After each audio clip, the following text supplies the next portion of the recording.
Depuis les temps anciens, quand les gens mentionnèrent les vampires, ils pensaient immédiatement à un monstre qui portait une cape avec un col haut toute la journée, agissait la nuit et suçait le sang humain. Mais notre protagoniste n'était pas comme ça, c'était un vrai otaku, il s'appelait Stas. Il ne mangeait pas et ne buvait pas de sang humain. Au lieu de cela, il était fasciné par les créations humaines, en particulier les produits du Japon. Et la raison pour laquelle il ne buvait pas de sang était simple.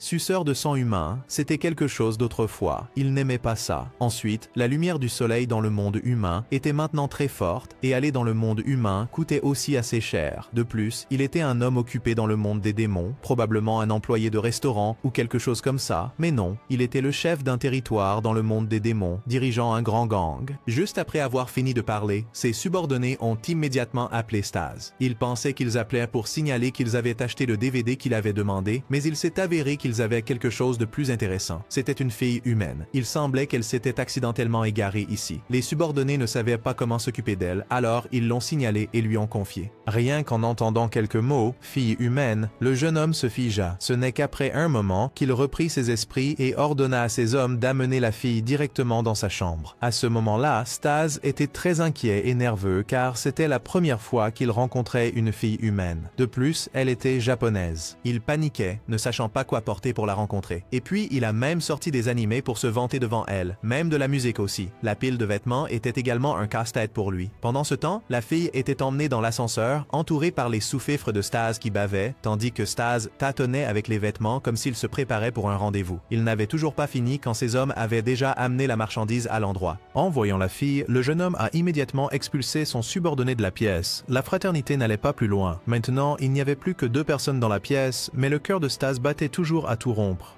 Dehors, les sous-fifres discutaient, se demandant si Stas avait l'intention de tout garder pour lui. Mais aujourd'hui, le patron semblait différent de d'habitude. On aurait dit qu'il était en chaleur. Alors qu'ils discutaient encore, soudain un proxénète est apparu dans ce quartier. Certains sous-fifres sont sortis et ont demandé qui lui avait permis d'ouvrir ici. Ce type a sournoisement dit qu'il ne savait pas et voulait rencontrer le patron pour demander la permission. Lorsqu'il a appris que le patron ici était occupé, il a immédiatement changé d'attitude, utilisant la violence pour faire sortir Stas. Pendant ce temps, le jeune homme discutait encore avec la fille, demandant principalement des jeux. En parlant, ses subordonnés ont appelé à l'aide. Le jeune homme a dit quelques mots avec colère, puis a prétendu que le signal était perdu pour raccrocher. Après cela, il a continué la conversation, mais la fille a rappelé à Stas qu'il devrait s'inquiéter davantage pour ses camarades. Ces mots doux, accompagnés de ses yeux étincelants, ont plongé le cœur de Stas dans le tumulte, éveillant l'instinct de vampire en lui. Et maintenant, Stas a réalisé qu'il était tombé amoureux. Par conséquent, il a juré de la protéger jusqu'à la fin. Il ne mordrait jamais son cou blanc et doux, et aussi par amour, il ferait tout ce qu'elle demanderait.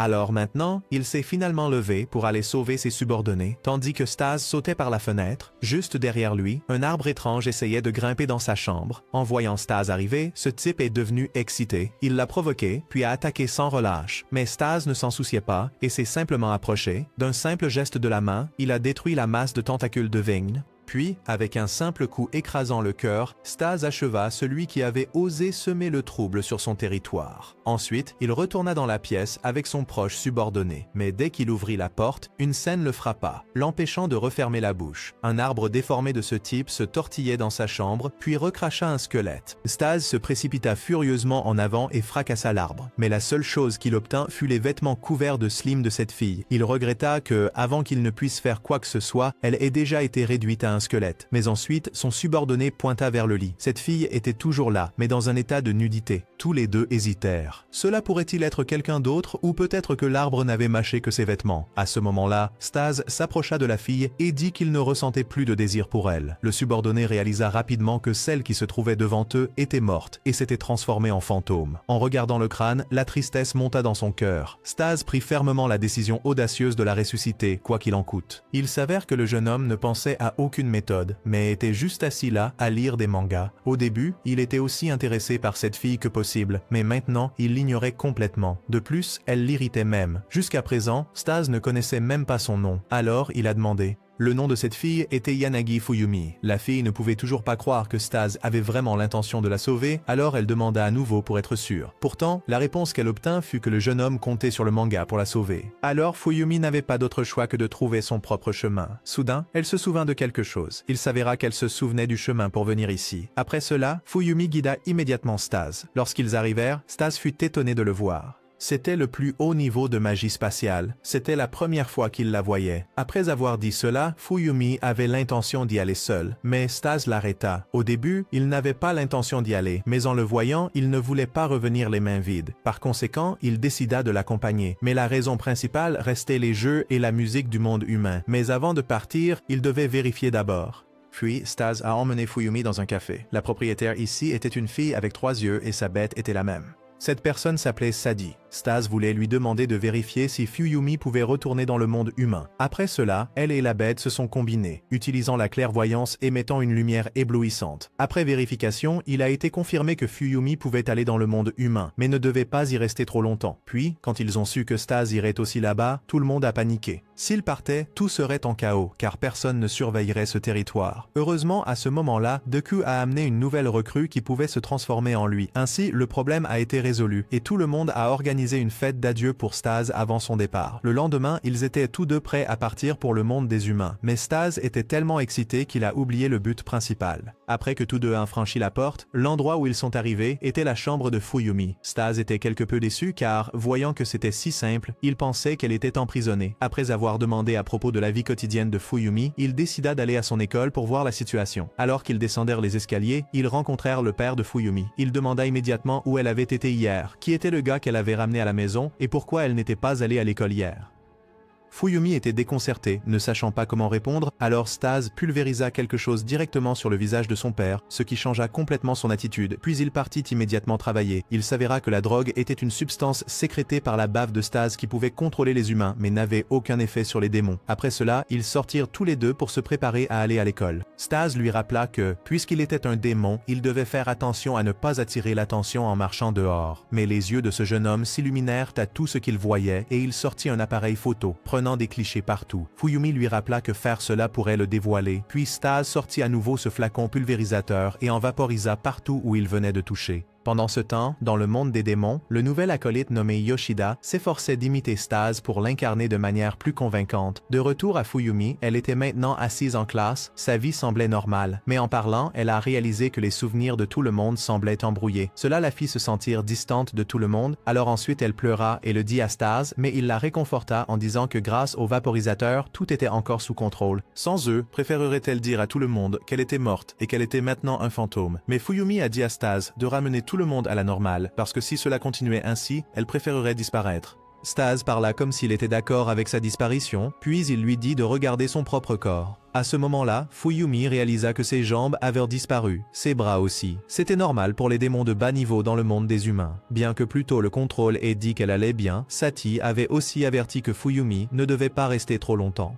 Après cela, Stas avait l'intention de partir, laissant Fuyumi réaliser son souhait de disparaître, mais maintenant elle le suppliait, le priait parce qu'elle avait mal parlé plus tôt.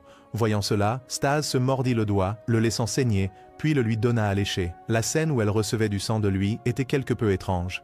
Grâce à la magie dans le sang de Stas, cela l'a aidé à récupérer ses membres. Par conséquent, à partir de maintenant jusqu'à sa résurrection, il serait sa banque de sang. Après cela, Stas est parti, laissant Fuyumi seule pour se rétablir par elle-même. En marchant, il repensa à ses propres mots et décida que s'il parvenait à la sauver, il viderait complètement Fuyumi, la transformant en momie. Bien que ce ne soit qu'une pensée, qui savait s'il le ferait réellement. Même si cet endroit était plein d'humains, il ne ressentait pas le même émoi et frémissement que lorsqu'il a rencontré Fuyumi pour la première fois. Peut-être qu'elle avait quelque chose de spécial pour Stas, donc il devait trouver un moyen approprié de la ressusciter d'abord. Après que Fuyumi ait retrouvé sa lucidité, Stas avait l'intention de la ramener dans le monde des démons. Juste au moment où il retournait dans la chambre de Fuyumi, tous deux furent surpris de voir une fille sauter sur le lit. Il s'est avéré qu'elle s'appelait Belle, la propriétaire de ce portail et aussi celle avec la plus grande magie spatiale. Stas supposa qu'elle avait délibérément placé le portail spatial chez lui pour l'attirer ici et ensuite s'emparer de son territoire. Mais en fait, Belle n'avait aucune intention de ce genre. Elle voulait simplement voyager dans de nombreux endroits pour explorer et chasser des trésors. Et maintenant, elle était là pour réclamer de l'argent à Stas. C'était parce qu'il était passé par la porte sans lui demander la permission. Le tarif pour une personne passant était de 30 000 yens, pour 2 personnes 60 000. En entendant cela, Stas a trouvé que c'était trop, alors il voulait s'en aller. Elle a donc menacé de vendre l'information qu'il n'était pas dans son territoire à d'autres chefs pour qu'ils viennent le saisir. Voyant que Stas était sur le point d'attaquer, Belle l'a téléporté directement dans la rue. Puis elle a profité de l'occasion pour effrayer Fuyumi. Normalement, une personne ordinaire s'enfuirait de peur, mais Fuyumi était si timide qu'elle restait là à trembler. Quant à Stas, il marchait en essayant de retrouver son chemin vers la maison quand Belle est apparue pour le taquiner. Il a frappé et donné des coups de pied au cadre de porte où elle apparaissait, mais avec ses pouvoirs spatiaux, elle continuait d'apparaître et de disparaître, l'empêchant de la toucher. Puis Belle est soudainement apparue derrière lui avec un pistolet et Fuyumi était prise en otage. Puis elle lui ordonna de descendre au sous-sol de la maison pour rapporter quelque chose ici, tandis que Fuyumi restait assise à écouter un secret que seules les filles connaissaient. Pendant ce temps, Stas était descendu et fut assez surpris de voir qu'il y avait dans le monde humain un endroit appartenant aux démons. Ensuite, le propriétaire du magasin le laissa entrer dans une pièce. L'histoire que Belle voulait raconter à Fuyumi était qu'elle ne pouvait pas simplement laisser la porte n'importe où, parce qu'elle avait été volée et amenée ici. C'était pourquoi elle ne pouvait pas le ranger. Donc si elle trouvait celui qui l'avait fait, Belle lui donnerait une leçon en le transformant en son esclave. Quant à Stas, le propriétaire du magasin lui montra des sous-vêtements, puis, pendant qu'il était distrait, il le frappa et le défia en duel. Stas reconnut aussi ce type. Voyant cela, l'homme s'est précipité pour attaquer à nouveau, mais maintenant tout son corps semblait immobilisé. Puis, avec juste un coup de poing léger, Stas l'a envoyé voler et l'a laissé allongé sur le sol. Ensuite, il ramènerait les sous-vêtements à Belle, mais elle est soudainement apparue en disant qu'elle n'en avait pas besoin. Il s'est avéré qu'elle voulait quelqu'un avec un grand pouvoir, donc tout ce temps, elle l'avait juste testé. Et maintenant, Belle semblait être proche de Fuyumi. Lorsqu'elle a appris que Stas avait l'intention de trouver un moyen de la ressusciter, elle a dit qu'il y avait un livre écrit à ce sujet, appelé « Le livre de la résurrection », mais qu'elle l'avait déjà vendu. À qui elle ne se souvenait pas, mais elle se rappelait seulement que l'endroit où il avait été vendu était dans le monde des démons de l'Ouest. Dans le monde des démons de l'Ouest, le chef là-bas était un loup-garou. Lui et ses hommes suivaient toujours un principe. Quand les mots étaient impuissants, la violence prévalait. Stas expliquait à tout le monde comment y aller, mais les trois autres ne semblaient pas s'en soucier. Belle a dit que Stas était un ami du loup-garou, donc demander serait facile, mais c'était il y a longtemps. Maintenant, ils étaient tous deux chefs de territoires différents, donc c'était un peu compliqué. Stas prévoyait d'utiliser Belle pour y arriver, mais elle a refusé. En colère, il s'est précipité pour la frapper, mais Belle a utilisé son pouvoir pour contrer le coup et l'a renvoyé dans le monde des démons. Être un chef tout en subissant une telle humiliation rendait Stas furieux. Il a décidé de mener personnellement ses hommes dans le monde des démons de l'Ouest. Le devoir de Deku était d'appeler un taxi. Il s'est avéré que les taxis ici étaient des chariots tirés par deux monstres. Ces choses couraient extrêmement vite mais comptaient l'argent extrêmement lentement. Après que tout fut prêt, tout le monde monta. Fuyumi semblait peu habituée, donc elle était un peu nauséeuse. La bête à trois yeux de Sati craignait d'être entièrement couverte de son vomi. Stas lui ordonna d'utiliser ses yeux pour voir la route et éviter les territoires des autres chefs, mais elle refusa, alors il la menaça de la laisser se baigner dans le vomi. Voyant qu'il avait peur, il a finalement utilisé sa clairvoyance pour voir la route. Soudain, il a remarqué qu'il y avait quelqu'un qui marchait devant et que la voiture allait le percuter. Par coïncidence, c'était nul autre que le boss loup du royaume démoniaque de l'Ouest et ses subordonnés. Leur groupe avait aussi l'intention de prendre un taxi, mais voyant la voiture foncer vers eux sans aucun signe d'arrêt, ce boss s'est précipité en avant et a coupé la voiture en deux. Save Reaper.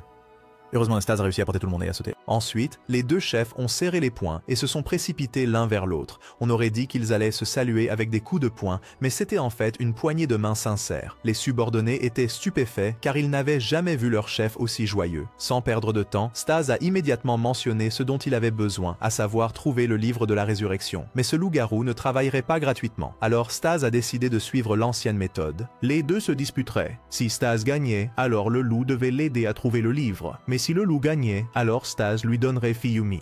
Voyant cela, le loup s'approcha de Fuyumi pour vérifier. Même si elle n'était pas son type, si on lui donnait, seul un imbécile refuserait. Ce qui semblait être une compétition sérieuse s'est avéré être du bowling. Dans ce jeu, Stas était sûr qu'il gagnerait certainement. Son clan était spécialisé dans la magie à longue portée, donc il pouvait facilement contrôler la boule de bowling pour tout renverser, tandis que le clan du loup, avec sa magie d'amélioration corporelle à courte portée, serait désavantagé. Mais le calcul d'un vampire ne pouvait pas battre le destin. Le loup invita Stas à se battre en boxe. Cela ressemblait à un match injuste en faveur de Stas, mais parce que, au de Fuyumi, il ne perdrait pas. À ce moment-là sur le ring, le loup continuait d'attendre sans voir Stas. À la place, Fuyumi est apparu en maillot de bain avec la tâche de tenir le panneau. Au moment où le loup l'a vu, il a eu un saignement de nez. Exactement comme le meilleur ami de Stas, culminant d'un simple regard. Le loup trouvait Fiyumi si mignonne, comme un petit lapin, ce qui lui donnait envie de purger une peine. Alors, tous deux devinrent encore plus déterminés à gagner. Dès que le match a commencé, les deux se sont précipités l'un vers l'autre avec des coups de poing féroces. Mais la force physique était l'avantage du loup, donc peu de temps après, il a asséné un coup de grâce à Stas. Heureusement, Stas se releva à la dernière seconde grâce à la régénération de vampire. Voyant cela, le loup avait l'intention de le frapper jusqu'à ce qu'il ne puisse plus se régénérer, puis se précipita en frappant continuellement. Les compagnons de Stas s'inquiétèrent qu'il manque bientôt de magie et meure sur le ring, mais un événement inattendu se produisit. Après une série de coups, le loup vacilla soudainement au coup final, semblant sur le point de s'effondrer. Puis, il a réalisé qu'il y avait un croc de vampire incrusté dans son épaule. Il s'est avéré que dès le début, Stas l'avait mordu une fois et que ce croc drainait son pouvoir magique. Plus le loup attaquait, plus il perdait de magie, ce qui signifiait que tous les dégâts reçus par Stas étaient en réalité nuls, tandis que le loup s'épuisait progressivement. Profitant de cette occasion, Stas s'est précipité en avant, a donné un coup de poing et a terminé par un coup décisif qui a mis le loup à terre. Ce mouvement a tellement choqué tout le monde que même l'arbitre a oublié de compter. Heureusement, le loup a quand même réussi à tenir bon. Il a ensuite sorti son atout, se transformant en loup-garou pour combattre sérieusement avec Stas. Mais avant de montrer ses vrais points, il a d'abord utilisé sa bouche. La capacité du loup à parler trash a tellement énervé Stas qu'il a failli utiliser son coup ultime écrasant le cœur. Mais le loup a continué à parler, énervant encore plus Stas. Heureusement, Fiyumi est intervenue. Elle a giflé une fois pour le réveiller, sinon un vrai boss aurait été tué. Puis elle leur a dit que, puisqu'ils étaient amis, ils ne devraient pas se battre à cause d'elle, et elle a couvert son visage en pleurant. À ce moment crucial, Belle est apparue, a ouvert un portail spatial et a transporté tout le monde ailleurs où ils pouvaient parler plus facilement. Ailleurs, Stas et le loup ont réalisé que celle derrière, tout était Belle. C'est elle qui avait dit que le livre était là, et aussi celle qui avait transformé le match de bowling en boxe. Ensuite, elle est apparue et a remis le livre à Stas. Il s'est avéré qu'elle l'avait gardé tout le temps et lui avait menti. Ils l'ont tous ouvert pour l'étudier, mais après quelques secondes seulement, ils se sont tous plaints de la même chose, qu'ils ne comprenaient rien. Belle l'a aussi repris et a essayé de lire, mais son contenu était un non-sens et chaotique. La bête à 3 yeux a deviné que le livre était écrit en code. Leur tâche était de trouver des mots-clés et de les arranger ou de trouver quelqu'un pour décoder. Le plus rapide à résoudre serait certainement l'auteur de ce livre. Mais quand Stas a vu le nom de l'auteur, il s'est figé. Il s'est avéré que l'auteur était le frère aîné de Stas. Son nom était Brass, un démon noble vivant dans le pays au-dessus du royaume des démons, appelé Upper Demon. Tout le monde se sentit soulagé, puisque c'était quelqu'un que Stas connaissait. Mais mentionner le nom de son frère le fit trembler. Rencontrer son frère serait sûrement quelque chose que seul Stas pourrait gérer, parce que cet endroit était Upper Demon, réservé uniquement aux démons nobles et de haute classe. Les démons ordinaires n'étaient pas autorisés à entrer, mais Stas hésitait et ne voulait pas y aller. Voyant cela, le loup s'irrita de la détermination à moitié cœur de son ami. Il y a un instant, il était si plein de bravade, il a même failli tuer son ami à cause d'une fille, et maintenant il tremblait de peur devant son frère inutile.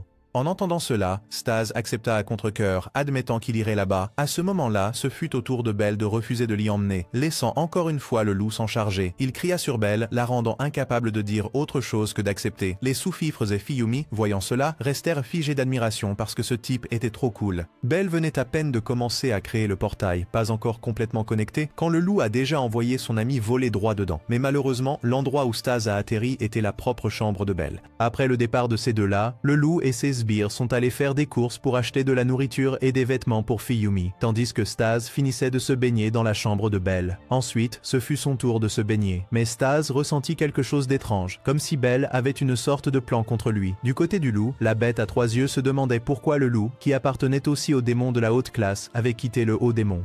Mais en fait, il était un métis, le produit d'un loup-garou et d'un démon étrange. C'était la raison pour laquelle il avait été expulsé. En entendant cela, la bête à 3 yeux inventa une histoire selon laquelle le loup-garou métis abandonné cherchait à conquérir des territoires et à devenir un démon de la haute classe pour que ses parents l'acceptent. Wyoming, écoutant cette histoire fabriquée, fut touché et jura de soutenir le loup de tout cœur du côté de Stas. Après que Belle ait fini de se baigner, elle s'est habillée de manière provocante et a séduit Stas. En voyant cela, il a paniqué, a rapidement reculé pour garder ses distances Staz, lui demandant de dire la vérité sur ce qu'elle voulait. Voyant que Belle parlait honnêtement, elle a dit qu'elle ressentait un immense pouvoir en lui, réprimé, et qu'elle voulait le voir, mais malheureusement, ce pouvoir avait été scellé par son frère. Mentionner son frère a ravivé ses expériences d'enfance terrifiantes qui ont laissé Staz stupéfait. Belle l'a appelé à plusieurs reprises jusqu'à ce qu'il revienne à lui. Lorsqu'on lui a demandé pourquoi sa magie avait été scellée, il a dit que son frère avait essayé de le tuer pour prendre ce pouvoir. Chaque type de poison ou d'expérience bizarre que son frère concevait, il les testait sur Staz, jusqu'au jour où il déclara l'expérience réussie et lui tira dans le cœur pour restreindre son pouvoir. Et cette balle ne pouvait être retirée que par Braz. En se retournant en parlant, il vit Belle commander de la nourriture au téléphone, ce qui fit briller les yeux de Staz de surprise alors qu'il demandait avec empressement ce que c'était et l'emprunta pour jouer. Belle réalisa que Staz était un imbécile dépassé et que peut-être celui qui avait volé sa magie n'était pas lui. Bien qu'il ait un grand pouvoir, s'il ne pouvait pas l'utiliser, il n'était pas dangereux. Mais malgré tout, Belle voulait vraiment voir ce pouvoir. Elle voulait l'explorer parce qu'elle était une véritable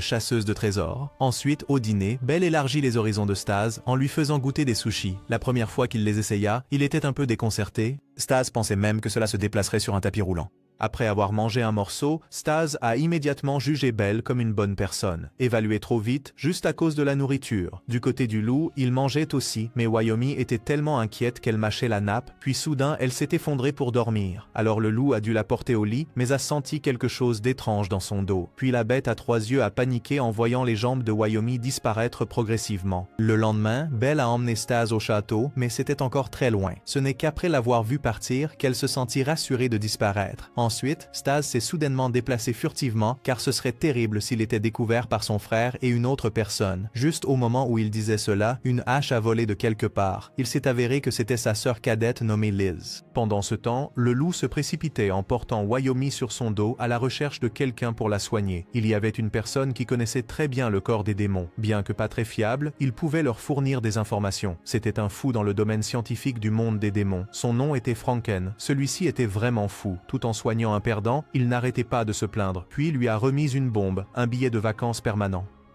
Du côté de Staz, il luttait contre la hache de guerre de sa sœur cadette, ne sachant pas pourquoi elle le détestait autant, refusant même de le reconnaître comme son frère.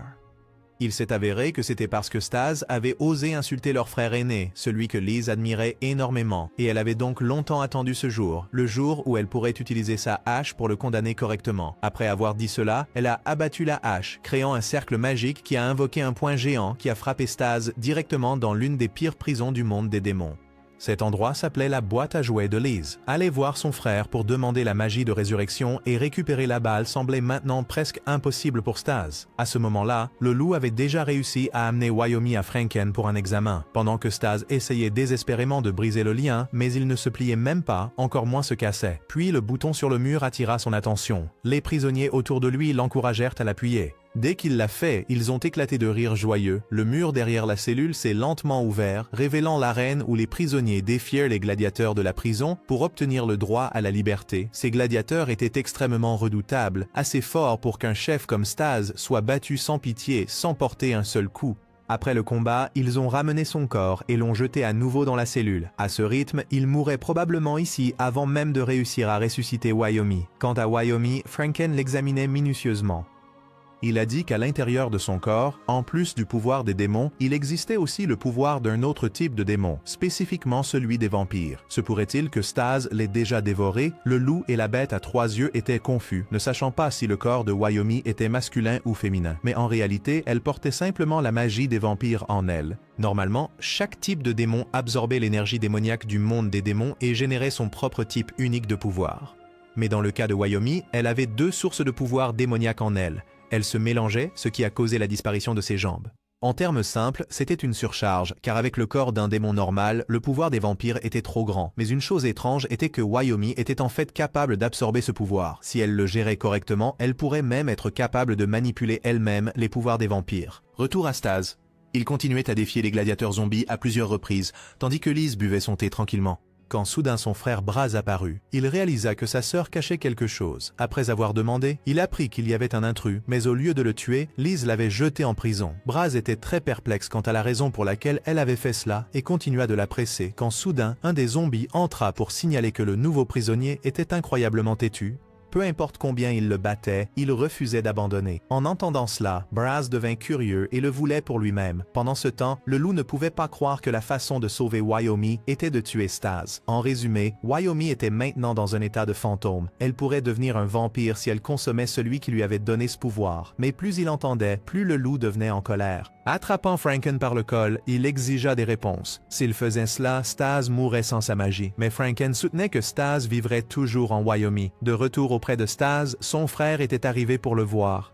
Stas était sur le point de mourir après avoir été battu 10 fois. Voyant cela, Braz lui a immédiatement tiré dessus, mais les balles étaient des balles magiques. Elles ont restauré son pouvoir démoniaque. Bien qu'ils aient causé des dégâts, son corps de vampire guérirait assez vite. Les zombies tremblèrent de peur en réalisant que celui qu'ils avaient battu pendant 10 matchs était le frère de leurs 2 maîtres. Quant à Stas, après avoir sorti le livre de résurrection, il a demandé son contenu. Du côté du loup, il était troublé, ne sachant pas qui choisir. Quand Belle est apparue, elle a dit que Franken n'avait pas dit toute la vérité, il y avait encore beaucoup d'autres moyens de sauver Fiumi. Rien qu'en entendant cela, le loup devint furieux. Il frappa Franken au sol et le força à révéler la vérité sous peine d'être battu à plate couture. Pendant ce temps, Stas fut refusé par Braz lorsqu'il demanda une explication sur le contenu du livre, la raison étant quel bénéfice Braz tirerait de lui dire. Mais en écoutant leur conversation, on pouvait voir qu'il n'était pas aussi cruel et maléfique que Stas l'avait décrit. Voir Braz discuter joyeusement avec Liz la rendait jalouse. Elle s'est emportée de colère, réduisant 2 zombies en cendres. Elle a dit que puisque Stas ne pouvait pas vaincre les démons, elle ne le reconnaîtrait pas comme un démon de haute classe comme eux. Mais Braz a objecté parce que le sang qui coulait dans les veines de Stas était du sang de vampire pur, ce qui signifiait que Stas était plus fort qu'elle, bien que cela soit également faux puisque son pouvoir avait seulement été scellé et s'il était libéré, il surpasserait Liz de nombreuses fois. En entendant cela, la fille s'est mise en colère et a attaqué les deux. Liz pensait que si Stas partait, Braz lui prêterait plus d'attention, mais jamais il ne l'a vraiment remarqué. Il préférait regarder les vieilles photos de Stas, sans même savoir ce que sa propre petite sœur aimait ou n'aimait pas. Il y avait un biais indéniable ici. Stas a dit que juste à cause de raisons aussi ridicules, sa sœur avait agi, le jetant directement en prison. Liz a soutenu qu'il ne pouvait pas comprendre ses sentiments. Mais alors, Liz a-t-elle jamais compris les sentiments de Stas?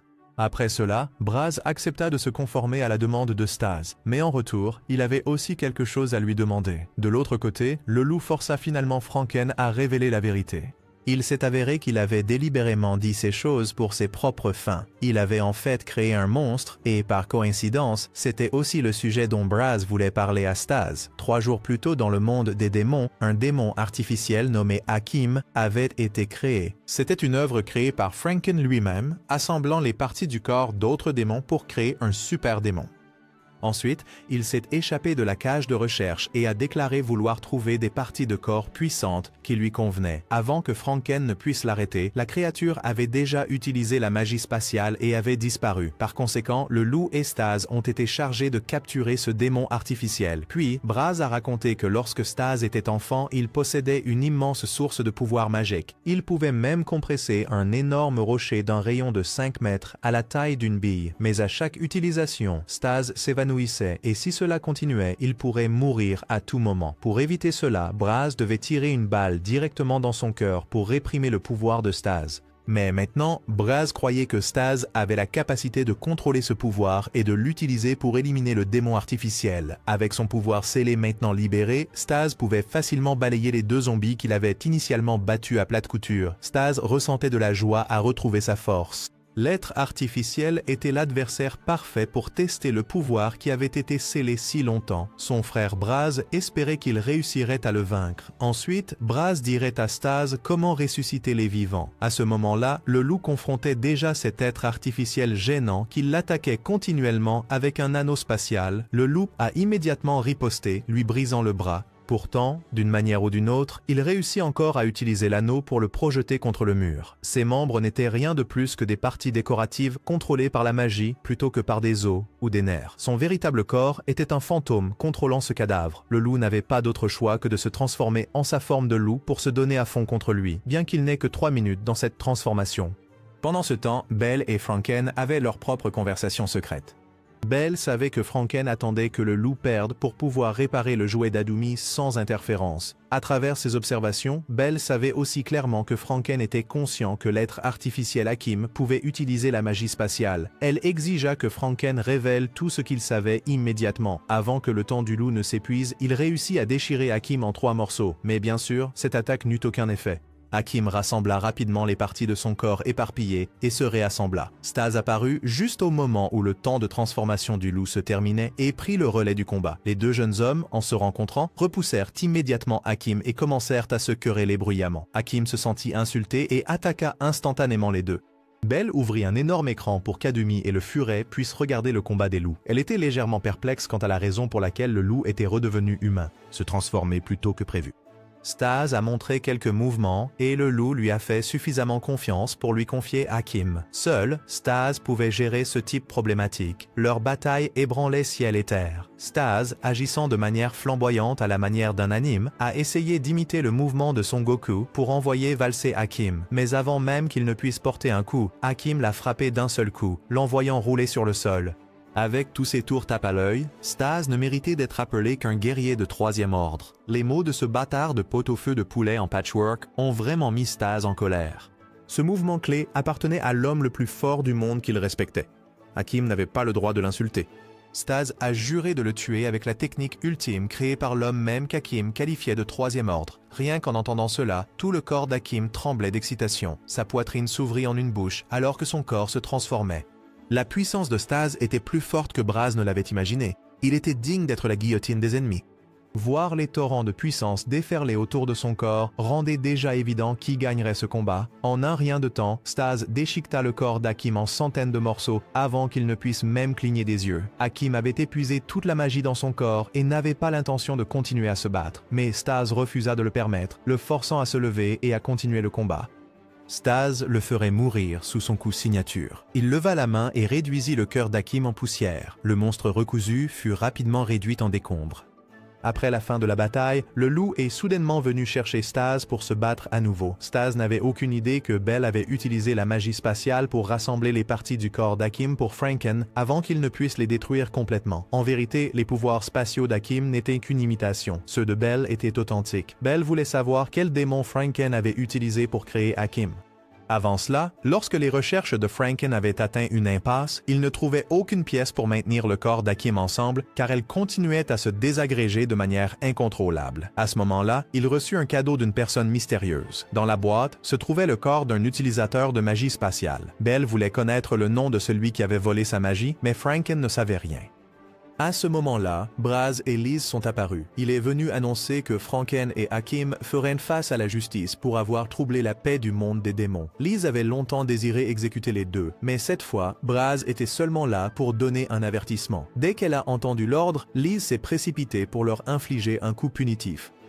Pendant ce temps, le loup et Staz continuaient à se battre sans fin, le loup étant complètement roué de coups par Staz. Depuis le jour de sa naissance, le loup avait toujours combattu pour Fuyumi, mais Staz n'avait jamais vu où il se battait pour elle. Le loup ne disait rien, riait seulement de manière moqueuse. Le jour où Staz est tombé du ciel, la première personne qu'il a rencontrée était le loup, qui l'a attaché et l'a interrogé sur ses ancêtres, jusqu'à la 18e génération, juste pour lui extorquer de l'argent. Malheureusement, Staz était complètement fauché. Le loup a suggéré qu'il se batte, et si Staz perdait, il deviendrait son subordonné. Étrangement, après seulement quelques coups, Staz a abandonné. Le loup était furieux que son adversaire ne se batte pas sérieusement. Clairement, ce type tombant du ciel signifiait que Staz était un démon de haut rang, pourtant ce soi-disant démon de haut rang s'est rendu si facilement. Staz l'a fait parce qu'il ne voulait pas tuer le loup. Le loup se croyait toujours fort, et même en tant que sans-mêlé, il n'a jamais ressenti beaucoup de différence. Pourtant, les mots de Staz lui faisaient se sentir pitoyable, faible et fragile. Même avec les pouvoirs de Staz scellés, le loup n'était pas digne de le combattre. Le loup accepta le résultat de ce combat et tourna le dos pour partir, jurant que la prochaine fois, il forcerait Staz à se battre pour de vrai. Cette scène fraternelle fut entièrement observée par le frère de Staz, Braz, qui ne s'attendait pas à ce que Staz ait même des amis, y compris Belle. Stas les regarda tous les deux avec irritation, ne voulant rien de plus que les chasser. Braz était apparu ici à cause de sa promesse à Stas concernant la résurrection des humains. Yamajiro attendait avec impatience que Stas fasse une erreur et n'arrive pas à temps pour pouvoir le mettre sur liste noire, qui aurait pu s'attendre à ce que, juste au moment où il le critiquait, le protagoniste lui-même apparaisse et entende tout. Stas s'empara instantanément de la bouteille de magie pure de Yamajiro et l'avala d'un trait. Il avait amené Braz ici pour discuter de la résurrection de Fuyumi, mais son frère était uniquement concentré sur la drague, caressant ses cheveux et touchant son visage. La scène fit bouillir Stas de rage. Et il est immédiatement intervenu pour avertir Braz de ne pas toucher à sa fille. Braz défiait Stas, lui demandant ce qu'il pouvait faire pour sauver Fuyumi sans lui. La méthode de Stas était de devenir sa banque de sang jusqu'à ce qu'elle puisse être ressuscitée. Au moment où Fuyumi a goûté le sang de Stas, elle s'est évanouie d'extase comme un pangolin. Cette méthode a fonctionné, mais n'était qu'une solution temporaire. Braz les a conduits à l'endroit où se trouvait le corps de Fuyumi, l'endroit où il l'avait rencontré pour la première fois et où Stas avait perdu cette personne. Cet endroit n'était autre que là où les subordonnés de Stas se rassemblaient. Braz ne pouvait pas croire que son jeune frère fricotait avec cette racaille. Pendant que Braz était distrait, Belle a averti Stas du danger que représentait son frère. Plus tôt, Braz avait dit quelque chose qui avait attiré l'attention de Belle. Il savait à quel point Fuyumi était importante pour Stas. Certes, l'expression de Belle avait alors semblé très vide. Stas lui conseilla de ne pas s'inquiéter excessivement. Il comprenait son frère mieux que quiconque. Belle demanda à Stas de donner une cloche à Fuyumi. Si Fuyumi la sonnait 3 fois, Belle viendrait. Stas est revenu et a remis à Braz les os restaurés de Fuyumi pour les utiliser pour la résurrection. Braz a sorti un pistolet et a insisté pour la déshabiller afin de faciliter le travail. Stas était extrêmement méfiant envers son frère pervers. Si Braz dépassait les limites, Stas n'hésiterait pas à agir. Braz voulait échantillonner la magie de Fuyumi et la restaurer complètement en transférant son âme dans un corps entièrement régénéré. Mais il devait encore tester l'âme. Alors que Fuyumi était à moitié éveillé, Stas souleva son chemisier sans hésitation pour que Braz puisse prendre des échantillons. Lise était sans voix face à ses deux frères pervers. Après avoir obtenu les échantillons, Braz est rentré chez lui pour étudier davantage. Stas continuerait simplement à être la banque de sang de Fuyumi jusqu'à sa résurrection. Qui aurait pu deviner que Braz complotait secrètement pour prendre le pouvoir de Stas une fois que Stas deviendrait un vampire à part entière?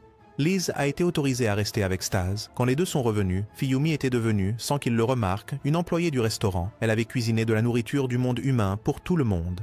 Dans la vie, parce qu'elle n'avait pas de mère, Fuyumi cuisinait tous les jours. Elle a préparé 2 portions supplémentaires de riz frit aux œufs pour Lise et Stas. Lise mangeait en reniflant et en pleurant. Il s'est avéré que la situation familiale de Stas était similaire. Leurs parents étaient morts quand ils étaient jeunes. Stas était vraiment droit. Après avoir mangé, il ne savait pas comment flatter une femme ou quoi que ce soit. Fuyumi pensait que sa cuisine avait été critiquée et en avait le cœur brisé. Mais heureusement, Lise savait la complimenter avec quelques mots gentils. La scène bruyante était étrangement paisible. Plus tôt, Braz avait donné à Lise un billet pour retourner à Upper Demon. Braz ne laisserait pas Lise retourner à Upper Demon jusqu'à ce qu'elle le demande. Il prévoyait de passer tout son temps au laboratoire à nouveau. Braz avait besoin que Lise surveille Stas et s'assure qu'il n'interfère pas. Manquant sa maison, Lise continuait de sangloter mais insistait sur le fait qu'elle ne retournerait pas. Lise réalisait qu'elle n'était pas une bonne petite sœur et ne pouvait pas rester là. Stas a décidé de guider sa sœur vers une vie de passe-temps précieux, et il a réussi. Lise est officiellement devenue encore plus accro à l'anime que lui. La vie de classe supérieure de leur frère aîné incompétent s'est avérée ne pas être si mauvaise. Ensuite, Fuyumi a traîné Lise pour se baigner avec elle. C'était la première fois que Lise était soignée de cette manière. Tout le monde avait toujours craint Lise et son frère. Fuyumi réconforta cette fille innocente avec quelques mots. Après avoir terminé de se baigner, Stas et ses amis n'avaient toujours pas fini de jouer aux jeux vidéo. Ils ont pensé qu'il valait mieux dormir tôt et attendre l'arrivée des dieux. Ce jour-là était peut-être le plus heureux de Lise. Elle avait toujours été seule. Cette nuit-là, quand Lise s'est réveillée, elle n'a pas trouvé Fuyumi. Seulement un mot laissé derrière demandant à tout le monde de ne pas la chercher. Il n'avait aucune idée qu'un jeune blond l'avait emporté. Une réunion d'urgence a été tenue. Lise était sûre que Fuyumi ne s'était pas enfuie. Elle avait précédemment dit qu'elle voulait rester aux côtés de Lise. Stas avait aussi un mauvais pressentiment que la disparition de Lise était absurde. Leur frère aîné a écrasé le verre dans sa main de fureur. Stas se sentait profondément coupable. À cause de lui, Lise avait été emmenée vivante. Quand elle était sur le point de disparaître, il n'avait pas été à ses côtés. Tout le monde consola brièvement Stas. Ce qu'il devait faire maintenant, c'était fouiller chaque recoin de la ville pour trouver Fiyumi par tous les moyens. S'ils échouaient, Stas jura d'utiliser son pouvoir pour détruire ce monde. Les subordonnés de Stas se dispersèrent immédiatement pour chercher Fiyumi. Lise dit soudain à Stas que peut-être Braz savait où se trouvait Fiyumi, parce que lorsque Braz avait extrait la magie de Fiyumi avec cet appareil, il avait attaché un dispositif de suivi sur son corps. Liz n'avait rien dit parce que Braz le lui avait interdit et Stas a dit à Liz de retourner dans le monde supérieur des démons et de le recontacter par téléphone en disant que si ce Braz osait faire un geste, Stas s'en occuperait. Stas a promis de donner à Liz tous les animés, mangas et jeux si elle l'aidait à trouver Fiyumi, alors qu'en réalité, Fiyumi ne voulait qu'une poupée. Liz a déchiré le billet que Braz lui avait donné et immédiatement un monstre ailé est venu l'emporter. À ce moment précis, les subordonnés de Stas ont appelé pour signaler que plus tôt ce matin, quelqu'un avait vu un étranger suspect rôder autour de leur endroit. Ils avaient dessiné le visage de l'homme et l'avaient envoyé à Stas et cet homme se dirigeait vers la région sud du monde des démons. Liz monta l'oiseau vers le monde supérieur des démons, mais lorsqu'elle atteignit la porte, elle fut bloquée par les gardes qui refusèrent de la laisser entrer. À ce moment-là, le démon supérieur Beros sortit pour l'escorter dans le château, et puisque leur supérieur l'avait dit, les gardes n'osèrent pas protester davantage. Liz ne s'attendait pas à ce que Beros elle-même vienne l'accueillir. Beros travaillait actuellement dans le but de maintenir la paix dans le monde supérieur des démons.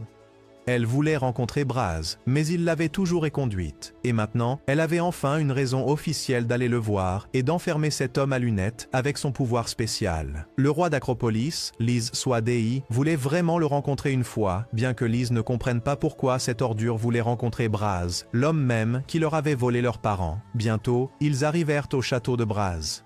Beros appuya sur la sonnette encore et encore, mais ce type refusait de se montrer, la rendant agitée. Elle continuait d'appuyer sans arrêt et a averti de ne pas la laisser aller jusqu'à agresser sa mignonne petite sœur. Braz a parlé à travers la caméra. Liz avait l'intention de lui conseiller de ne pas ouvrir la porte, mais Barros lui a bloqué la bouche et en voyant cela, Braz a ouvert la porte pour la laisser entrer. Au moment où Barros vit Braz, elle sortit une chaîne pour chien et l'attacha autour de son cou, déclarant que tant qu'il porterait ce collier, il lui était interdit d'utiliser toute magie et s'il essayait, il mourrait.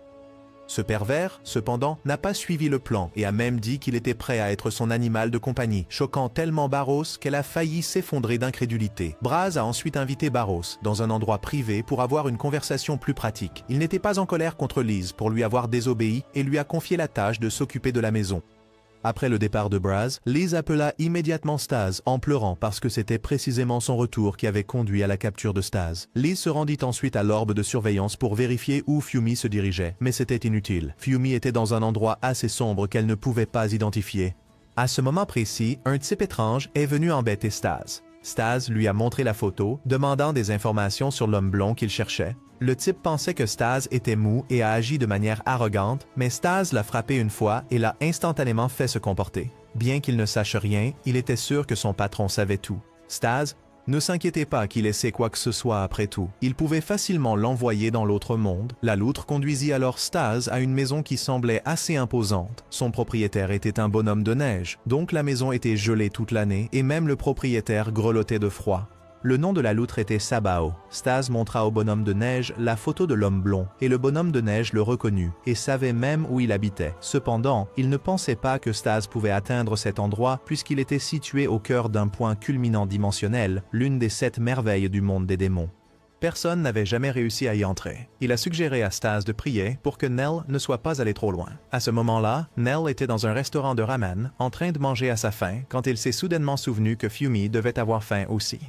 Nell a commandé un autre bol de ramen et a utilisé la magie pour l'envoyer dans la dimension pour Fiyumi. Le propriétaire du magasin, voyant le bol disparaître, est devenu furieux, exigeant une compensation et menaçant d'appeler la police pour le jeter en prison s'il ne payait pas. Nell avait pensé que l'homme serait impressionné par la magie à la place. N'ayant pas le choix, Nell plongea dans l'espace dimensionnel pour récupérer le bol et le rendre au propriétaire. Fiyumi refusa catégoriquement de rendre le bol et les deux se disputèrent sans fin. Nell tira si fort qu'il fit sortir Fiyumi. Profitant de cette opportunité, Fiyumi sonna la cloche que Belle lui avait donnée et, puisqu'elle est sortie, Liz et Belle détectèrent simultanément la trace de Fiyumi. Nell eut soudain un mauvais pressentiment et s'enfuit immédiatement, et bien sûr, la sœur aînée féroce apparut et lui donna un coup de pied juste entre les jambes. Belle était venue interroger son frère cadet pour avoir capturé Fiumi, car Fiumi était son ami et elle ne pouvait pas lui permettre de lui faire du mal. Bien sûr, il devait y avoir des problèmes avant qu'il ne montre son visage, alors qu'elle lui avait envoyé des messages plusieurs fois. Il n'avait jamais répondu. Depuis que sa sœur avait quitté la maison, il avait toujours dû endurer la colère de sa mère et servir de garçon de course. Belle elle-même ne comprenait pas pourquoi sa mère avait ciblé Fiumi non plus. À ce moment-là, Stas s'est précipité pour régler ses comptes avec les deux frères et sœurs. Nell soupira d'agacement, ne sachant pas comment il expliquerait à sa mère que Fiumi avait été enlevé par ce type. Belle décida de protéger son jeune frère et lui dit de courir. Avec l'apparition de Belle, Stas pensa qu'elle était le cerveau. Nell s'échappa immédiatement dans la pièce dimensionnelle où se trouvait Fiumi et y resta figée. Juste au moment où Stas a essayé d'attraper l'écharpe de Nell, elle s'est soudainement déplacée toute seule. Il s'est avéré que Nell contrôlait l'écharpe de l'intérieur. Belle a saisi l'occasion pour essayer de piéger Stas, mais à sa grande surprise, il a pu s'envoler dans le ciel et éviter son attaque. Lorsqu'il s'est envolé pour poursuivre l'écharpe, Belle lui a tiré dessus 2 fois, le mettant inconscient. Quand Stas s'est réveillé, il était déjà dans la dimension de Belle. Belle a ensuite expliqué que cette affaire n'avait rien à voir avec elle. Stas accusa Belle de l'obstruer et d'interférer avec le plan de Braz pour ressusciter Fiumi. En entendant cela, le cœur de Belle se serra lourdement. N'était-elle pas assez bien pour lui? À ce moment-là, Stas a admis qu'il considérait Fiumi comme un objet de collection, un article super rare qui ne pouvait pas être remplacé. En entendant ces mots, Belle, la tigresse fougueuse, s'est instantanément mise en colère. Elle ne pouvait pas accepter un tel point de vue, et les deux se sont immédiatement affrontés. Belle a déclaré que si Stas gagnait, elle l'emmènerait voir Fiumi. Ce vampire insensé devait recevoir une leçon. Stas ne comprenait pas ce qu'il avait dit de mal pour rendre cette femme fougueuse si en colère. Pendant ce temps, Fiumi avait été emmené par Nell dans un endroit sûr pour se reposer. Belle déploya son pouvoir spatial, s'enfermant dans une structure en forme de dé et attaquant tout autour de lui. Alors que Stas était distrait, elle est soudainement apparue et lui a tiré dessus plusieurs fois. Avec les fragments d'espace l'entourant et ne sachant pas d'où Belle surgirait, Stas était complètement sur la défensive et s'est fait cribler de tirs qui ont déchiré ses vêtements. Soudain, Belle est ressortie et l'a affronté directement. Elle lui a conseillé d'abandonner, comme la dernière fois. Bien sûr, Stas était maintenant complètement différent d'avant. Si Belle pouvait transformer sa magie en matière, lui aussi le pouvait. Stas manifesta une main qui attrapa Belle fermement, refusant de la lâcher. Si elle n'abandonnait pas, il ferait exploser sa moitié inférieure. À ce moment-là, alors qu'il était distrait, Belle récupéra ses dés et se cacha à l'intérieur, abandonnant même ses vêtements pour s'échapper. Quand il s'en rendit compte, il était trop tard et elle dut supplier Stas de les lui rendre. Fiumi était emmenée par Nell pour flotter dans le ciel, bien que personne ne sache qu'elle avait peur des hauteurs et qu'elle faillit se faire pipi dessus de peur. Après avoir attrapé les sous-vêtements de Belle, Stas insista pour la forcer à négocier. Il était méfiant car, clairement, elle pouvait utiliser son pouvoir spatial pour rentrer chez elle et mettre d'autres vêtements. Pourtant, elle restait encore ici. Stas était certain que cet sous-vêtement était son trésor. En vérité, ce qui préoccupait Belle, c'était le journal dans sa poche. Si ce type lisait les campagnes d'amour qu'elle avait écrites, elle voudrait se terrer dans un trou pour toujours et ne jamais en sortir. Stas remarqua son comportement étrange, surtout quand il toucha le carnet, et l'ouvrit immédiatement pour le lire devant Belle. Incapable de supporter plus longtemps, Belle se rendit, jurant qu'elle avouerait tout.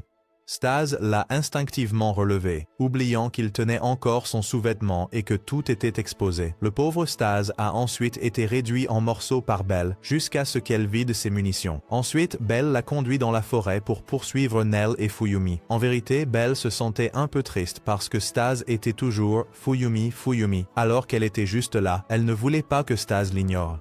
Stas s'excusa soudainement auprès de Belle car il réalisa qu'il était lui-même la cause de tous les problèmes, lui disant que si quelque chose arrivait, elle pouvait passer sa colère sur lui. Pour un soi-disant idiot de vampire, il a réussi à dire quelque chose de correct pour une fois. Un souvenir terrifiant revint à Braz alors qu'il se tenait devant le palais. Il y a longtemps, quand il était encore enfant, il avait vu de ses propres yeux le loup d'argent arracher et extraire le cœur encore battant de leur père. Béros est arrivée, accompagnée de ce pervers à 4 yeux, et elle était épuisée. Elle détestait absolument ces hommes étranges à lunettes. Le chef de la police Goïl, le patron de Béros, est venu saluer Braz. Braz avait une bonne impression de l'homme à lunettes. Goyle escorterait Braz dans le palais et l'avertit de ne pas causer de problème. Bien sûr, Braz ne le ferait pas. Récemment, il ne voulait pas se disputer avec le roi. Et de plus, il portait toujours le collier que Beros lui avait mis pour contrôler son pouvoir, alors qu'y avait-il à craindre?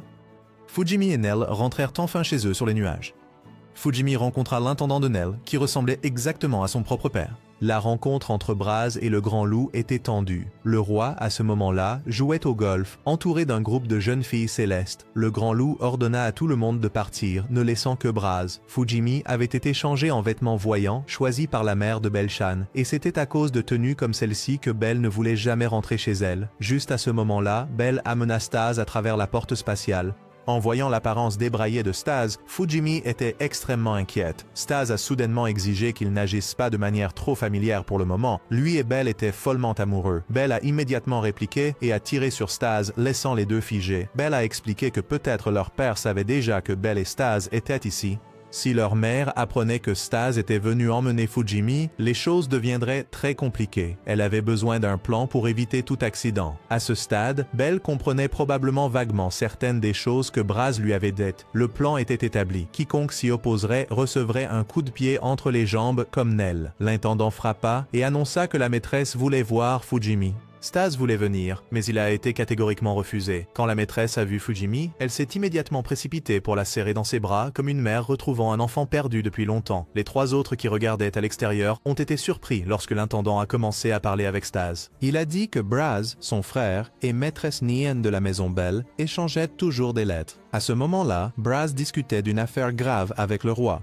Récemment, un subalterne effectuant un travail secret pour lui nommer Pantomime avait disparu, et par coïncidence, cet homme ressemblait exactement à Hakim. Étant donné cela, Braz ne cachait plus rien.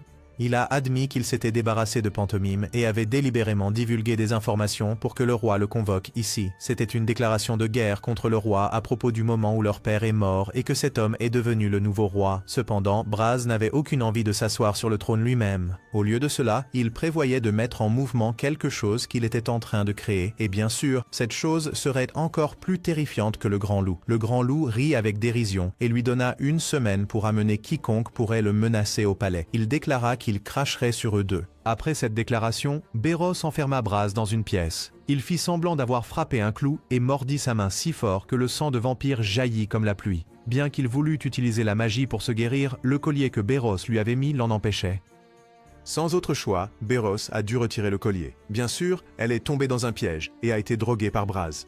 Quand Goyle est arrivé, il n'a vu que Beros, allongé dans une mare de sang. Refusant d'accepter que son subordonné bien-aimé soit malmené par ce salaud de Braz, Goyle a immédiatement invoqué des monstres pour le poursuivre. Braz, vidé de magie à cause du collier, devait trouver refuge avant d'être découvert. Mais il n'avait pas couru loin avant que Goyle ne le rattrape, le fasse voltiger en dizaines de culbutes et l'envoie dégringoler dans la ville supérieure des démons.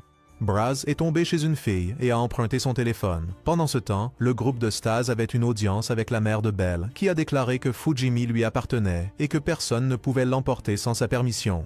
S'il voulait du sang vivant, Stase pouvait le prendre d'elle. Nien a ensuite montré une photographie de Belle enfant et a expliqué la question des sosies. Les gens disent que si vous rencontrez quelqu'un qui vous ressemble exactement, vous mourrez. Mais en vérité, ce n'était pas comme ça. Nien voyageait souvent entre le monde humain et le monde des démons pour manger des sucreries, et à ce moment-là, elle avait rencontré la mère de Fujimi, qui était en fait son propre double. Quand elles se sont rencontrées, elles n'étaient plus deux êtres séparés, mais fusionnés en un seul. Elle est devenue la mère des deux enfants à la fois dans le monde humain et dans le monde des démons. Braz a appelé Lise pour que la fille puisse lui apporter des armes pendant qu'il allait voler des vêtements aux gens du peuple et se cacher parmi la foule. Il ne comprenait pas pourquoi, même si son déguisement était parfait, le démon de Goyle pouvait encore le reconnaître. Braz a été poursuivi dans une impasse. Après quelques échanges, il a réalisé que dans son état actuel, il n'avait aucune chance de gagner. Goyle était furieux que ce déchet ait osé s'en prendre à Beros. Braz a essayé d'expliquer, mais c'était inutile. Il a été projeté contre le mur par le coup de poing de Goyle, crachant du sang. Goyle voulait savoir ce qu'il avait dit au roi et quelles étaient ses intentions. Goyle ne s'attendait pas à ce qu'en si peu de temps, Braz puisse percer à jour sa magie. La compétence de Braz était le transfert de sang. Il pouvait le contrôler et le déplacer n'importe où, ce qui signifiait qu'ici aussi, son sang pouvait encore tuer Barroz. La force de Goyle était affaiblie par son inquiétude et son incertitude. La colère était le carburant nécessaire à son pouvoir. Stase réfléchit à la situation actuelle. Bien que le sang de Nyan et celui de Fujimi aient effectivement quelque chose de similaire, il sentait qu'il y avait quelque chose que seul Fujimi possédait. Stase demanda alors si Fujimi avait déjà perdu sa virginité. Mais avant même qu'il ait fini, Belle le projeta dans un autre espace. Belle demanda à Fujimi ce qu'elle en pensait. La soudaineté l'a laissé incapable de réagir. C'était peut-être la raison pour laquelle elle était venue dans le monde des démons. Belle pensait qu'une fois Fujimi ressuscité, tout serait résolu. Peut-être qu'elle oublierait tout ici, mais ainsi, la vie reviendrait à la normale. À ce moment-là, Stase se battait avec un dragon à 3 têtes, qui se proclamait le créateur de cette terre, nul autre que le père de Belle. En un instant, le vieil homme se transforma en un oncle d'âge moyen portant un débardeur. Les subordonnés de Stase essayaient toujours de le contacter, mais échouèrent. Au lieu de cela, ils rencontrèrent d'énormes problèmes. Une bande de démons féroces les a soudain entourés, réclamant le territoire, dirigé par nul autre que la loutre, Sabao. L'oncle, en rencontrant Stase, a commencé à se vanter de son pouvoir, et rien qu'à son apparence, Stase savait qu'il était le père de Belle. Nell était né lorsque Nyan avait fusionné avec un corps humain, mais les 2 enfants étaient pour lui des anges précieux.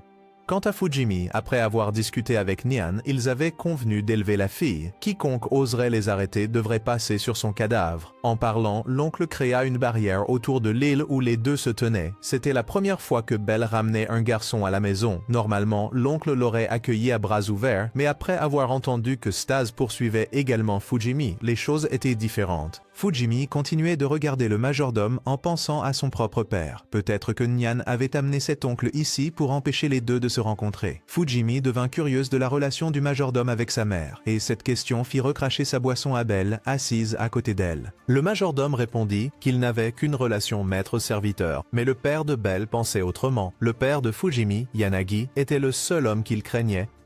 Il y a 14 ans, ils s'étaient assis face à face et avaient négocié pour savoir qui resterait aux côtés de Nyan. Nyan avait des sentiments pour les 2 hommes, vraiment la fille piège originale, tourmentant 2 hommes à la fois. Ils se disputaient jour après jour, sans jamais parvenir à une conclusion. Hydra refusait de retourner seule dans le monde des démons sans sa femme. À ce moment-là, Belle révéla son pouvoir magique en ouvrant un portail spatial qui menait au monde des démons. À un tel âge, accomplir cela était rien de moins qu'un véritable prodige. Mais s'il n'avait pas été attentif, Belle aurait peut-être déjà emmené Fujimi dans le monde des démons. Cela montrait à quel point il était difficile d'élever 2 enfants à la fois dans le même environnement. Yanagi a accepté d'élever Fujimi dans le monde des humains. Dans un environnement ordinaire, elle n'avait pas besoin de connaître toutes ces choses spéciales. Tout ce que Yanagi voulait, c'était que la fille grandisse dans une vie normale.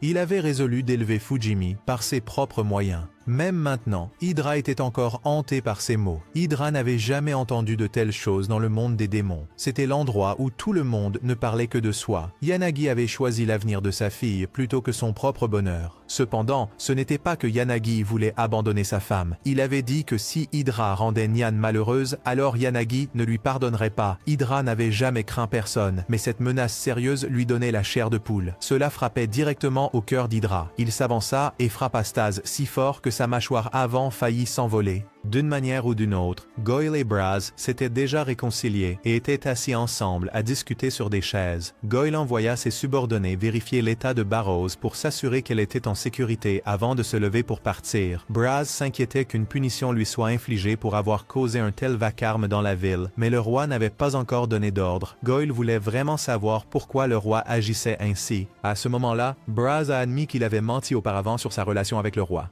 Même maintenant, il se souvenait encore du souvenir terrifiant de son père mourant juste devant lui. S'il y avait quelque chose qu'il voulait réparer, alors Braz voulait surtout corriger cela. À ce moment-là, Stase était en train de se faire battre à plate couture par son beau-père. En vérité, Hydra voulait aussi trouver un moyen de ressusciter Fayum et de la ramener à une vie normale comme Stase. Cependant, il avait entendu de la part du frère de Stase que le garçon voulait ressusciter Fayum pour boire son sang. En tant que père, il ne pouvait pas permettre que cela se produise. Tuer Stase ne serait qu'un jeu d'enfant. Mais cruellement, le seul démon qui pouvait ramener Fayume était nul autre que Stase. S'il le tuait maintenant, cela ne fonctionnerait pas, et s'il le laissait vivre, cela ne fonctionnerait pas non plus. Hydra voulait savoir quels étaient les véritables sentiments de Stase pour Fayum. Stase lui-même ne savait pas quels étaient ses sentiments. En effet, au début, il voulait boire son sang, mais maintenant, il n'en était plus si sûr. Hydra a soudainement écrasé la caméra cachée pour que Nyan ne puisse plus regarder. À partir de maintenant, ce serait une conversation entre deux hommes. Hydra emmena alors Staz à sa base secrète. Incroyable que la chambre de l'homme légendaire soit si petite. Les murs étaient couverts de photos de sa femme. Hydra s'assit même pour jouer à des jeux juste devant lui. Les deux jeunes hommes avec des bijoux précieux se rencontrèrent et avaient beaucoup à discuter. Hydra était prêt à le laisser partir avec Fayum à condition qu'il avale cette pilule à base de plantes maudites. Staz a mangé la chose et s'est engagé à ce que s'il rompait le serment, il mourrait sûrement. Hydra exigeait que Staz obéisse à Fayum dans deux cas. Premièrement, une fois qu'il quittait l'endroit avec Fayum, il devait avoir sa permission et partir seulement quand elle était d'accord. Deuxièmement, s'il voulait boire le sang de Fayum, il devait avoir sa permission et son consentement avant de boire. À ces deux conditions, Staz hésita, n'osant pas accepter. Juste en attendant cela, Hydra fourra la pilule à base de plantes dans sa bouche. Staz, comme s'il voyait la lumière de l'autre monde, cet ange le força à tenir le vœu, sinon il serait maintenu et violé par derrière. Staz sombra progressivement dans le sommeil. En vérité, ce jeu de vœux n'était qu'un faux, inventé par le vieil homme. Cette pilule à base de plantes n'était qu'un somnifère. Staz a disparu pendant longtemps, donc Fiyumi était un peu curieuse de savoir où il se trouvait. Belle a profité de l'occasion où ils étaient seuls pour demander quels sentiments Fiyumi avait pour Staz. Fiyumi ne savait pas non plus quels étaient ses sentiments, seulement qu'elle se souciait beaucoup de Staz, surtout puisqu'il l'aidait toujours avec tout. Quand Staz ouvrit les yeux, il se vit déjà avec Fiyumi près de la porte de sortie. Hydra était allé rencontrer Nian et avait tout expliqué. Sabao, à ce moment-là, complotait pour s'emparer du territoire de Staz en son absence. Le bonhomme de neige l'avait arrêté, mais il ne voulait pas écouter. Braz avait été congelé par Goyle après avoir trop râlé. Juste à ce moment-là, Liz est venue sauver son frère avec succès, juste devant Goyle. Fiyumi, à ce moment-là, était en train de se changer et a été soudainement téléportée ici, donc elle ne portait que des sous-vêtements en courant devant lui comme ça. Staz a enlevé sa chemise pour la lui donner. Hydra devait alors expliquer à Nian le désordre qu'il avait causé. Fiyumi avait constamment l'impression que Staz était étrange, comme s'il s'efforçait d'agir comme une bonne personne. Les subordonnés de Staz luttaient pour combattre les démons. Même s'ils étaient en infériorité numérique, ils ont finalement remporté la victoire. Le loup continuait à se battre partout. À ce moment-là, il a reçu une lettre du grand démon. Staz a discuté avec Fiyumi des choses qu'il avait traversées. Si elle voulait vraiment revenir à la vie, alors un méchant comme Staz voulait devenir son héros. Fiyumi voulait vraiment revenir, mais elle ne voulait pas non plus oublier tout le monde. Son père lui manquait et elle s'inquiétait pour lui, donc elle ne devrait pas avoir de tels sentiments hésitants. Staz la sortirait d'ici si elle était d'accord. Fiyumi était tellement surprise qu'il lui fallut longtemps avant d'oser dire qu'elle était d'accord. Hydra observait de loin et était très satisfait d'avoir tenu sa promesse. Peu de temps après, il réalisa que sa blessure ne guérissait pas du tout. Pendant ce temps, Fiyumi semblait être en danger, car de l'autre côté se trouvait le monde démoniaque du Sud, un endroit connecté à l'autoroute spatiale, ouvrant un nouveau chemin dans leur voyage. Cependant, au lieu d'utiliser le service de transport pour retourner dans la zone du monde démoniaque de l'Est, Staz a décidé de lancer une attaque surprise. Parce que pour un héros, rester assis à attendre n'était pas une option. Leur cible ultime était l'acropole du monde des démons où régnait le frère de Staz, et ensuite, les objectifs étaient clairement déterminés, marquant le moment où l'escouade intrépide, véritable chasseur de vampires, attendait leur chance de briller. Au même moment, un message de Nain est arrivé, révélant que Staz et la fille s'étaient échappés. Cela a suscité des soupçons au sein de l'escouade intrépide, un groupe de chasseurs de vampires qui n'avaient jamais chassé un seul vampire, les amenant à se demander si leur chef était un imposteur. Cependant, un autre membre a donné une perspective plus positive, disant que la raison pour laquelle aucun adversaire n'osait les défier était qu'ils étaient trop forts, affirmant même avec confiance qu'ils pouvaient certainement vaincre un vampire. Cette perspective a éveillé leur ambition, car s'ils réussissaient, ils deviendraient des démons de premier plan à l'acropole du monde des démons, que les rumeurs sur leur force soient vraies ou non. Par conséquent, ils ont décidé de saisir cette opportunité, bien que cette fois la cible soit un véritable vampire, ce qui signifiait qu'ils n'avaient presque aucun espoir de victoire. Pourtant, leur chef transforma le désespoir en motivation, affirmant que c'était leur chance de devenir célèbres. Et ensuite, toute l'équipe partit ensemble pour prouver que leur titre de chasseur de vampires n'était pas que des mots vides. Pendant ce temps, Sam, un autre membre de l'équipe, se vantait de sa montre coûteuse, soulignant que les bonnes choses coûtent toujours plus cher. Par exemple, un objet qu'il gardait. Mais ensuite, un autre membre se sentit somnolent et décida de faire une sieste, ce qui rendit le chef extrêmement déçu et il décida qu'il gérerait tout lui-même. À ce moment-là, des pensées surgirent dans sa tête au sujet de la négligence de ses coéquipiers, des badges qu'il avait passé toute la nuit à fabriquer pour tout le monde et du fait qu'il ne pouvait les faire écouter que lorsqu'il activait sa capacité. Quelque chose qu'il ne voulait pas faire mais qu'il était obligé de faire car cette fois, la cible était un vampire, nécessitant une concentration maximale. Cependant, il s'est avéré que c'était juste une mise en scène pour que leur chef puisse explorer seul, car les autres membres savaient qu'ils ne le feraient pas s'il y avait une autre option. Néanmoins, ils le considéraient toujours comme leur chef. Pendant ce temps, ailleurs, Stas et Fiyumi discutaient de garder des secrets lorsqu'ils se trouvaient sur le territoire d'autres démons. Cependant, Stas pensait qu'il devait agir de manière sauvage pour se fondre dans le décor, allant même jusqu'à donner à Fiyumi un pistolet joué sans balles et à lui attacher une corde pour connaître sa position à tout moment. Cela donnait à Fiyumi l'impression qu'elle allait être vendue, mais Stas la rassura en lui disant qu'il ne ferait jamais ça. Pendant ce temps, l'escouade intrépide avait trouvé leur cible. Stas et Fiyumi mangeaient ensemble des haricots en conserve, un aliment que le chef de l'escouade intrépide détestait, ce qui le rendait encore plus furieux contre Stas.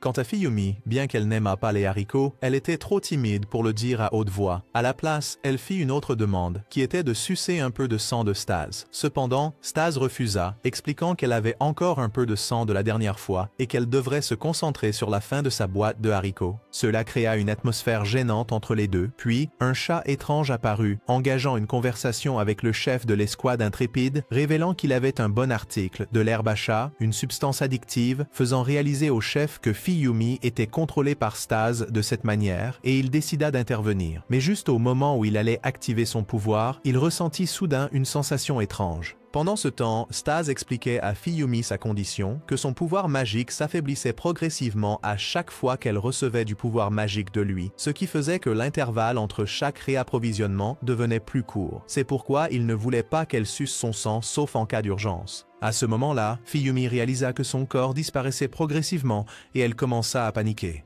Stas la réprimanda de ne pas l'avoir dit plus tôt, exigeant qu'elle exprime son désespoir plus clairement, qu'elle lui montre son désir d'être ressuscitée. Et puis, il tendit son doigt, lui permettant de sucer son sang. Cependant, elle en suça trop, ce qui poussa Stas à l'arrêter par souci de son état, réalisant qu'elle ne pouvait pas tenir longtemps et qu'il devait faire quelque chose. Pendant ce temps, le chef de The Fearless Squad, après une nuit de débauche avec de l'herbe à chat et avoir perdu la trace de sa cible, retourna vers son équipe et inventa une histoire sur le fait d'avoir attaqué et presque vaincu la cible seule. Cependant, les autres membres ont exposé son mensonge, le laissant extrêmement humilié. Ensuite, Stas et Fiyumi ont continué leur voyage, et Fiyumi se sentait encore embarrassée par ce qui s'était passé la veille. Mais Stas ne s'en souciait pas du tout, disant que c'était une partie nécessaire de son processus de résurrection. Et puis, ils ont vu un chaton mignon. Fiyumi a immédiatement voulu le caresser. Bien que Stas l'ait averti du danger des chats dans le monde des démons, elle n'a pas écouté. Et puis, le chat s'est transformé en chef de l'escouade intrépide, révélant que ce n'était qu'un piège, qu'il n'était pas vraiment un chat, bien que son comportement soit entièrement félin.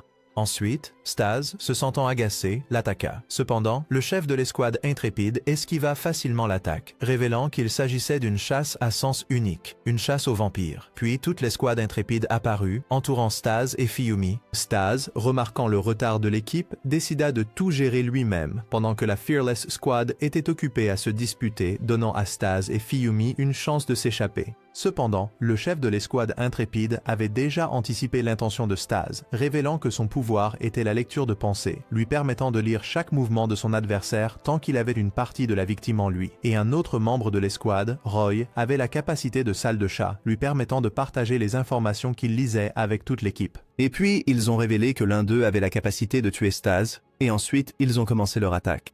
Stas esquiva facilement toutes leurs attaques et commence à se moquer d'eux pour leur faiblesse. Cependant, ils restent impassibles puis disparaissent soudainement avec Fiyumi, ce qui fait paniquer Stas de terreur et réaliser que sa blessure ne guérissait pas du tout. Pendant ce temps, Fiyumi est piégée dans un autre espace et le chef de l'escouade sans peur lui dit qu'il la libérera après avoir éliminé Stas. Fiyumi a essayé de crier à l'aide, mais c'était inutile. Sa voix ne pouvait pas atteindre Stas, qui la cherchait désespérément. Pendant ce temps, Stas, ayant perdu trop de sang, s'affaiblissait progressivement et risquait de mourir. Et puis, The Fearless Squad est apparu pour l'achever. Ils avaient supposé que les vampires n'étaient rien de spécial. Cependant, Stas, dans son désespoir, se souvint de Fiyumi et trouva la force de se lever, étonnant The Fearless Team. Et puis Stas réalisa que pour restaurer son pouvoir, il pouvait absorber l'énergie magique de ses ennemis. Ensuite, il les a facilement vaincus et a exigé de savoir où ils avaient caché Fiyumi. Et après beaucoup d'évasions, ils ont finalement révélé son emplacement. Stas a réussi à sauver Fiyumi et Fiyumi a réalisé que le pistolet que Stas Stas lui avait données avaient en fait de vraies balles. Puis, Stas a décidé de s'emparer du vaisseau spatial de l'équipe Fearless pour atteindre l'acropole du monde des démons. Il a expliqué qu'infiltrer cet endroit était très difficile, mais avec ce vaisseau spatial, ils pouvaient entrer illégalement. Pendant ce temps, en route, ils ont été détectés par un système radar et un gardien avec des pinces de crabe était prêt à les accueillir. Puis, Stas et Fuyumi ont sauté du vaisseau spatial. Stas a rassuré Fuyumi qu'il ne la laisserait plus jamais partir. Pendant ce temps, l'équipe Fearless, après avoir laissé Stas et Fuyumi s'échapper, a réalisé que leur plan avait échoué, que le gardien en qui ils avaient confiance était en fait un imbécile. Pendant ce temps, Stas et Fuyumi ont réussi à atterrir sur l'acropole du monde des démons, marquant un nouveau chapitre dans leur voyage.